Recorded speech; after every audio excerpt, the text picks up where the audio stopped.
Hello, everyone. Dale Shadbejian here with Sheldon from Stewart Painting, talking about the Handyman Hotline. How are you doing today, Sheldon? And tell us, what is the Handyman Hotline? Dale, it's great to be here. Well, I would tell you that January 2006 was the first time I was on the Handyman Hotline. It was probably a very nerve-wracking day for me that day.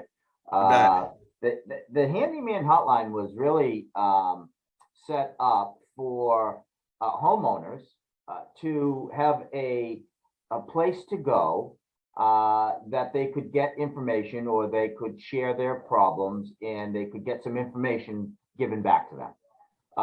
So I was approached by Larry Egan as the painting professional to assist people. And, at first it was, I didn't know what kind of response I would get. I didn't know if I would get, people challenging me. I didn't know if I would get homeowners that actually wanted to do it. I didn't know if I could describe to homeowners over the radio, over the air, how to do a project on their home. It became very challenging. It became very rewarding because, every Saturday, or Saturday once a month, I had the opportunity to share with homeowners skills that they could perform themselves. And I really set out to make sure that it wasn't an infra commercial on Stewart Painting. I really wanted it to be the Handyman Hotline. Therefore, I had to invent ways to tell people how to low pressure wash their decks and their roofs and their houses, and how to stain their decks, and how to paint interior, remove wallpaper, and it really I think the market for the Handyman Hotline is people that want to do their own thing.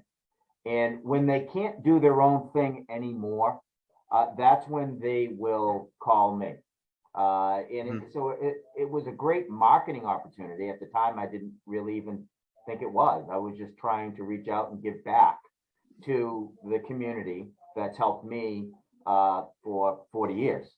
So, and I think it's a challenge, and it's rewarding, because we actually have other professionals in the painting industry that will call and agree or add their comments in. So it's a great place for to share, and that's really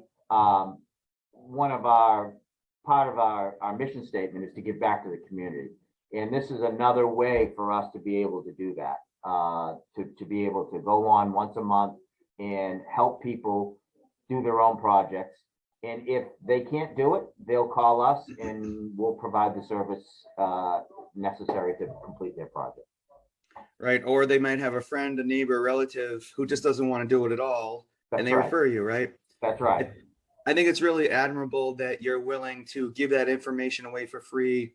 You do much more than painting, right? Tell us what other you as a professional in a company, you do a lot more than painting. What are the other things that you do that you have a lot more knowledge than painting? Yeah, so we provide house washing, we provide carpentry division, interior painting, exterior painting, kitchen cabinet refinishing. So those are all separate divisions within the company that we offer. And it's I think the value for homeowners with the Handyman Hotline is they have a whole dictionary of contractors at their fingertips.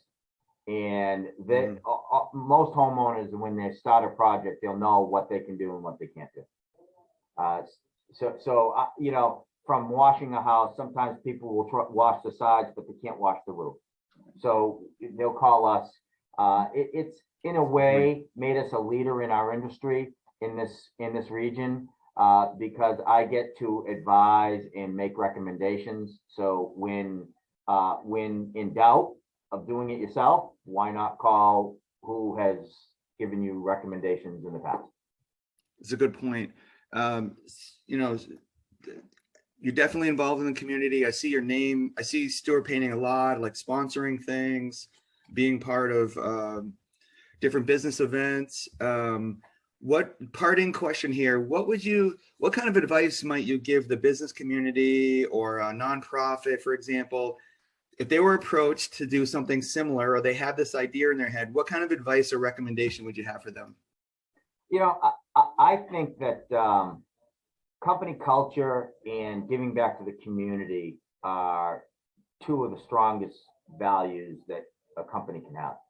And, you know, when we just think about trying to make money, you make decisions based on just trying to make money. When you make decisions based on company culture and giving back to the community, it allows you to make better decisions.